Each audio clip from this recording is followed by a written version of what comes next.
नमस्कार, मैं हूं आशा राय और आप देख रहे हैं माई पीडीए समाचार। राजनीति बिहार की हो और परिवारवाद का जिक्र ना हो, यह लगभग असंभव है। लालू परिवार के बाद अब पासवान परिवार भी बिहार की राजनीति में अपनी पकड़ मजबूत कर रहा है। लेकिन सवाल उठता है, क्या यह लोकतांत्रिक राजनीति है या फिर सिर्फ परिवार का खेल? तो चलिए इस वीडियो में हम चर्चा करते हैं एलजेपी में परिवारवाद के बारे में। बिहार की राजनीति या सिर्फ परिवार का खेल। साल था साल 2014। लोक जनशक्ति पार्टी के संस्थापक और पूर्व केंद्रीय मंत्री रहे रामविलास पासवान बीजेपी के नेतृत्व वाली एनडीए के बिहार में महत्वपूर्ण अंग बने हुए थे। चुनाव में उनके गठबंधन की ओर से 6 सीटें मिली थी, जिनमें उन्होंने हाजीपुर से खुद तथा जमुई से अपने बेटे और वर्तमान केंद्रीय मंत्री चिराग पासवान को उम्मीदवार बनाया। इसके साथ ही समस्तीपुर से रामविलास ने अपने भाई रामचंद्र को टिकट थमाया। सभी जीते और लोकसभा पहुंचे।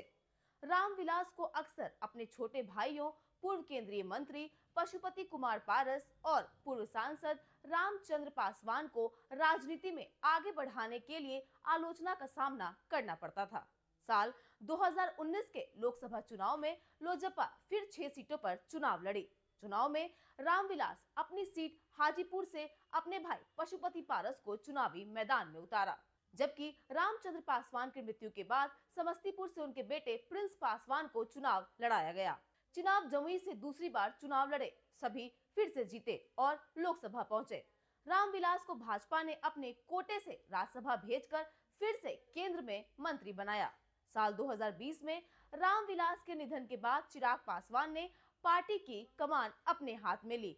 साथ ही इस समय उनके चाचा पशुपति पारस ने पार्टी तोड़ दी और केंद्र की मोदी सरकार में मंत्री बन गए। ऐसी स्थिति में चिराग पासवान ने काफी हिम्मत से काम लिया।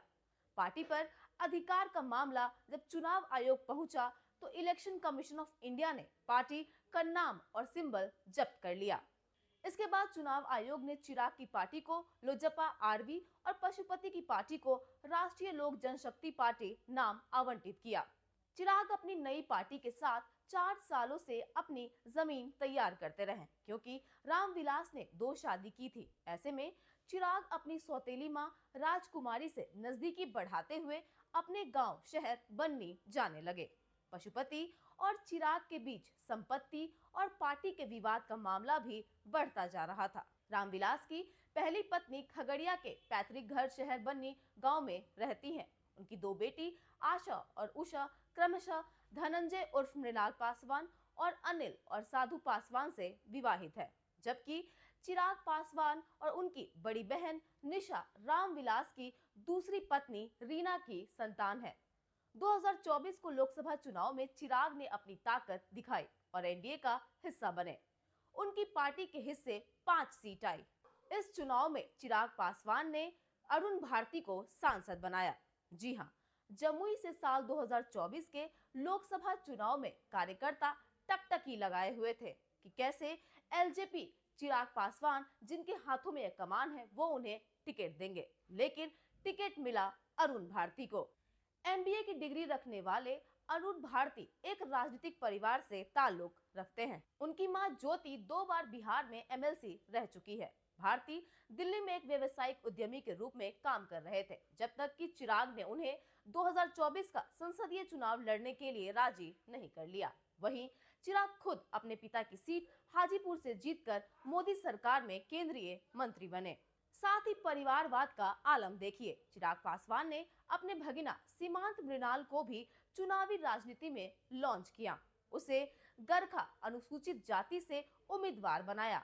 सीमांत रामविलास पासवान के दामाद और अनुसूचित जाति एवं अनुसूचित जनजाति आयोग के अध्यक्ष धनंजय मृणाल के बेटे हैं। मृणाल पासवान को बिहार अनुसूचित आयोग का अध्यक्ष नियुक्त किया गया। आपको बता दें, वो लोजपा के संस्थापक स्वर्गीय रामविलास पासवान के बड़े दामाद और चिराग पासवान के करीबी हैं। पासवान परिवार की राजनीति ने बिहार में हमेशा चर्चा पैदा की है। एलजेपी में चिराग पासवान की यह रणनीति, क्या इसे लोकतंत्र की जरूरत के तौर पर देखा जाए या फिर परिवारवाद की निशानी? क्योंकि जब जिम्मेदारियां और टिकट परिवार और करीबी लोगों तक सीमित होते हैं तो लोकतंत्र की मूल भावना खतरे में पड़ती है और यह साफ परिवारवाद का संकेत है। फिलहाल तो इस रिपोर्ट में इतना ही। बिहार की ऐसी लेटेस्ट खबरों से अपडेट रहने के लिए आप हमारे चैनल को सब्सक्राइब करें और देखते रहिए माई पीडीएस समाचार।